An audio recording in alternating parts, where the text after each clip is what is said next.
Hey, everybody. Welcome to Keeping It Real Estate with Gavin, and I'm here with Nici Johnson. Good morning. Good morning, everybody. Today, we're going to talk about pricing it right or pay the price, okay? Love it. So this is really a message for sellers, but buyers, this is information for you, too, as always. Why listing price is a strategy, not a guessing game. So important and so much the topic that really needs to be talked about, because I feel like the biggest problem I see, and I know, especially, friends, I have them listing their houses, whatever, like the emotional attachment. Yeah, their house is priceless. It's hard. I know. You can't tell them nothing. We all think we have gold, and we do. Yes, they do. But we also have to depend on data and what's going on in the market and buyer behavior and all these things. So that's what we're going to talk about today, and why the price you choose when selling your home isn't just a number, it's a strategy, okay? Yep. So with more homes hitting the market, buyers do have more options, and sellers need to be sharp. So let's talk about pricing it right and why that matters more than ever. Okay? Because I wouldn't say we're totally balanced in the Glow region right now, but as we've talked about in our recent monthly market update and all those things, that we've got more inventory and demand is there, but you still got to be sharp sellers. You can't become complacent, okay? So, we've talked a little bit about the market shifting a little bit. The inventory is up, and buyers today have choices, and they can afford to be picky.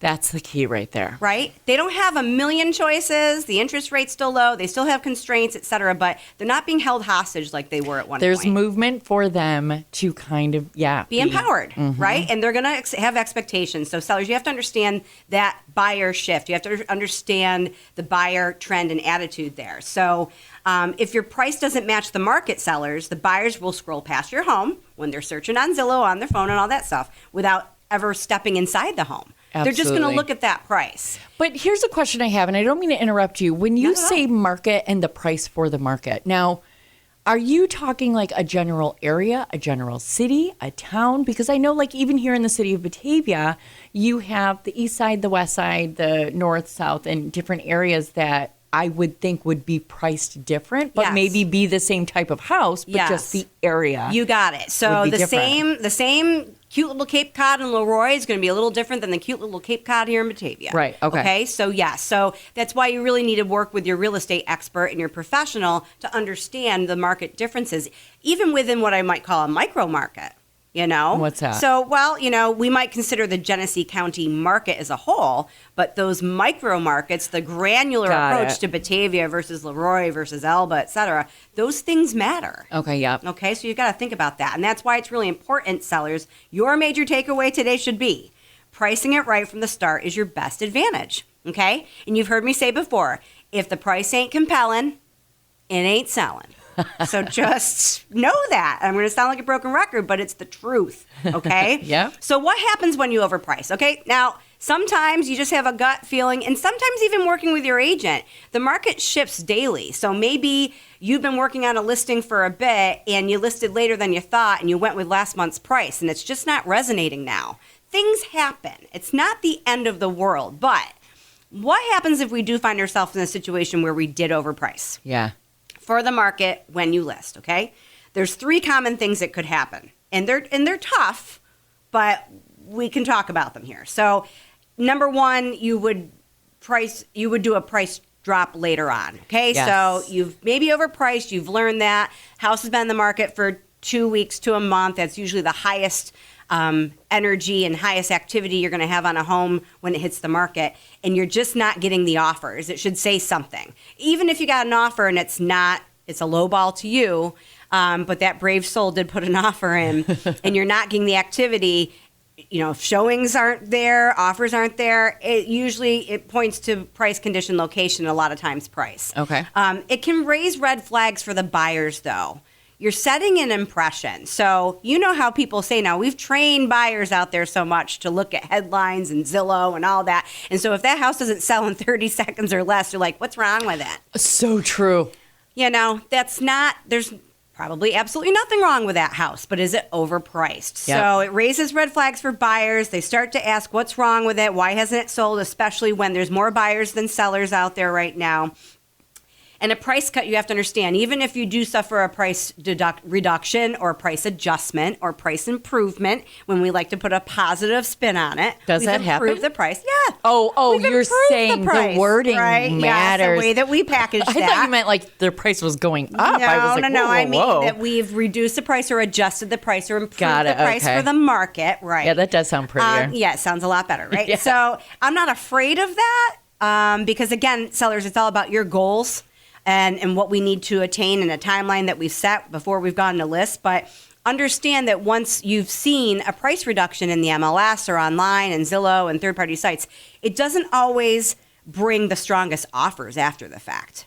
Your strongest offers are going to be first on the market, first price, all of that. So that's why I really come from an approach of measure twice, cut once. Got it. Get that price Makes right sense. done, right? So if you do suffer a price reduction, it's okay. It's not the end of the world, but do understand that it could be that it won't bring the strongest offers. Although I will say I've seen instances where you've adjusted the price slightly, and then sometimes the offers come in, the activity comes in, you get multiple offers, and it goes up over asking anyway. So Really? not all is lost, but just be prepared for what that might do given what's going on in the market at that time. Okay. Okay?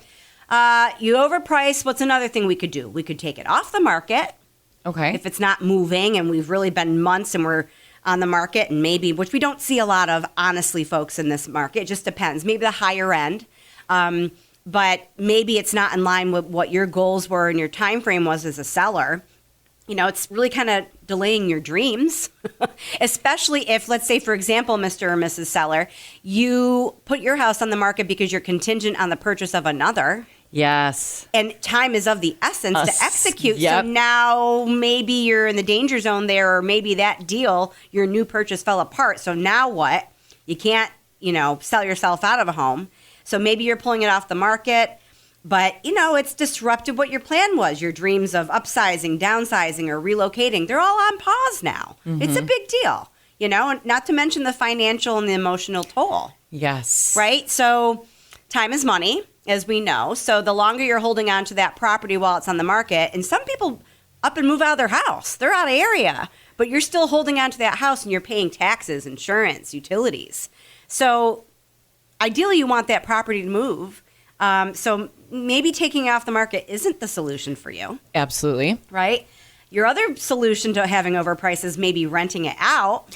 That's what I was going to ask. Sure. Yeah. I mean, you can for sure. It sounds easy. Yeah, But it do you have does. experience with that, right? We know that there's demand for rentals right now. Yeah. Even if it's not an apartment, a single family home, we get phone calls for that all the time. But you have to understand yourself as a seller. Are you prepared to work with leases and repairs and the tenant that doesn't pay their rent on time? And you're still, if you're up for that and you're game for that and you have someone like, and trust that's going to rent from you, great. But if you don't have experience with that, you have to really think that through. Is that going to work? How is that going to tie into the condition of the home, et cetera, when maybe ultimately your goal is to truly sell it? Right. Maybe you work a deal with somebody that's going to do a rent-to-own situation with you. I was just going to ask that. It could be, but you need to be educated about that. You need to talk to a real estate professional. You need to speak to your attorney, your accountant, all these things. So that's a business decision. Okay. It's a viable position to be in if you've overpriced and it's an option you have, but you need to make sure it's the right one for you. A lot of times I think people, when I've spoken to them about that, they feel that it's going to be more hassle than they are wanting to sign up for. So For sure. the bottom line, though, with all these three options we discussed is that none of these were your plan A. No. It's not what you wanted. We want to avoid that. Yeah, so let's avoid them. If none of this sounds appetizing to you, let's avoid them by being smart from the start, right? I like your little So quotes right my there. little slogan. So, price cuts by region. You have to understand, even if you're seeing headlines elsewhere in the country or elsewhere in New York State, that everything's price cut. Well, it just really depends on what's going on in the local market. The local market matters. Talk to an agent. Headlines can be misleading, so really make sure that you're doing your due diligence, you're doing your research, and talking to a local professional. Yes, we're seeing price cuts a lot in the south and the west of the country. Mm-hmm. We've talked about that on other episodes.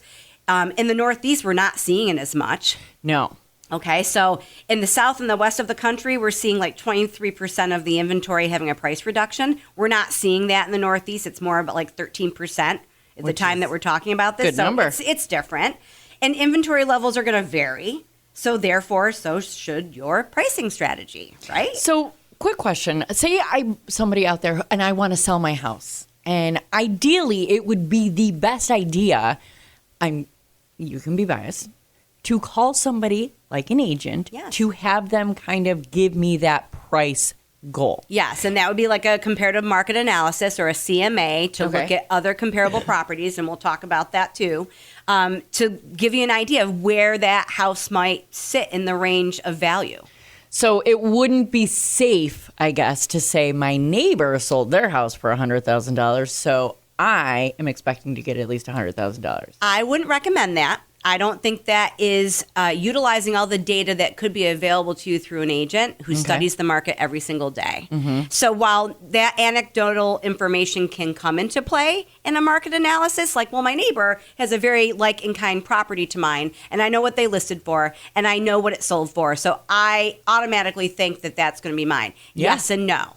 We have to understand what are the differences between the properties. What is the likelihood that it's going to... Maybe it works out just like that. If you're living in tract housing and every single house is exactly the same vintage and the same decoration and same everything, maybe. Right. But I don't know that in our area, in the Glow region, that any one home is the same. Okay. Or any two are the same, rather. Nice. So, right? Like that. So that's how I say, talk to a local expert that really comes into play to help you price the home. That's what this is all about. And why a great sales agent gets the right price for you. Great agents will bring a lot of deep knowledge of the local market to you. So again, we talked about that anecdotal information. Well, my neighbor, well, my aunt, that's great. I'm not saying that's not valid for you or not important to you, but an agent, a professional, is going to have deep knowledge of the local market. They're going to bring comps, or as I mentioned, comparable properties and sales of like and kind homes or properties to yours. They're going to understand buyer behavior. Okay. We've talked about this on this program about it's really important to know what's going on with buyers right now. What's the litmus test on what their behavior is? Are they buying because of the interest rate? Are they not? How are they buying? What are they looking for in a home? And also the economic trends. So there's a lot more to my neighbor sold for this, so therefore I should sell for this. A lot more going on. You need a holistic, comprehensive market evaluation of the home before you, again, you don't want to measure once and cut.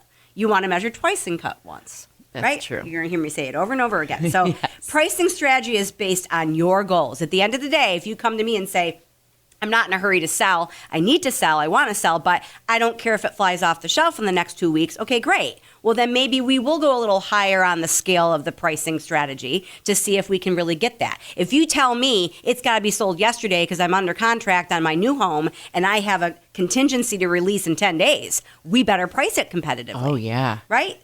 It's a case-by-case scenario of what the goals are to the seller. So that's why pricing is certainly a strategy. Sometimes it's best to price at market value. And again, that's the price that we arrive at once we do a market analysis. Based on similar homes, similar sales history, etc., this is the market value. Okay. Other times, when you're in a crunch time situation where you have a contingency to remove, as I just mentioned, hey, I have to sell this house to be able to get under contract fully and remove my contingency on my new purchase, and I only have 10 days to do that. Sometimes you should be pricing that home slightly below. To really... Yes, okay. The market value to generate interest, multiple offers, and maybe ultimately a higher or the same sales price that maybe you would have listed if you weren't in so much of a hurry. Right. It can work out two different ways that way. You've got to price, if you're pricing to sell quickly and for top dollar, it requires a strategy. Okay? So don't guess or overreach. You need to price with purpose. Okay? Okay. Avoid the price cut scramble. You see what happens. Or rental regrets if you weren't really psyched to be a landlord, but now you are, and here you are. Or don't suffer the withdrawal listing blues if you don't have to. True. Like, broken dreams. We don't have to do that. Let's create a pricing strategy that works in today's market, the day you list. And remember, your listing price is oftentimes different than the sale price. We're often listing strategically, right, to encourage activity, encourage buyers, and maybe it's going to sell at list price or higher. And it's not always about the price, guys. It's the terms and conditions that get you under contract. Yes. Right? That I agree with too. So reach out if you have questions to your trusted local real estate professional, be that me or somebody else, but contact me at 585-344-1321 so we can talk about this. And it's just really important. I know that some sellers are frustrated right now, but if you are listing with yesterday's strategy and yesterday's price, you can expect not the most beneficial results for you.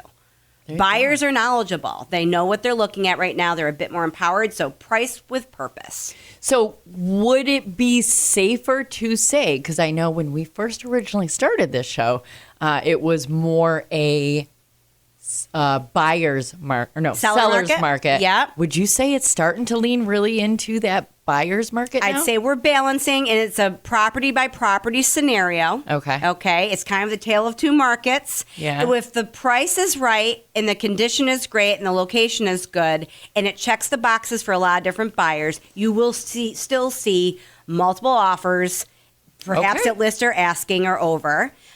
If it's priced too high, the condition's not great, the presentation's not good, and buyers have other choices because inventory is up, they're going to overlook your home. Okay. So you've got to price it right, not based on Sally, Joe yesterday and what they did, or what the same house, if it were in Pittsford, it would go for this. Well, we're not in Pittsford. We're in the Glow region. People and need to we have to separate. be specific to where we are in the Glow region. So that's what your real estate expert's for. So you know me, I'm always keeping it real, estate and otherwise.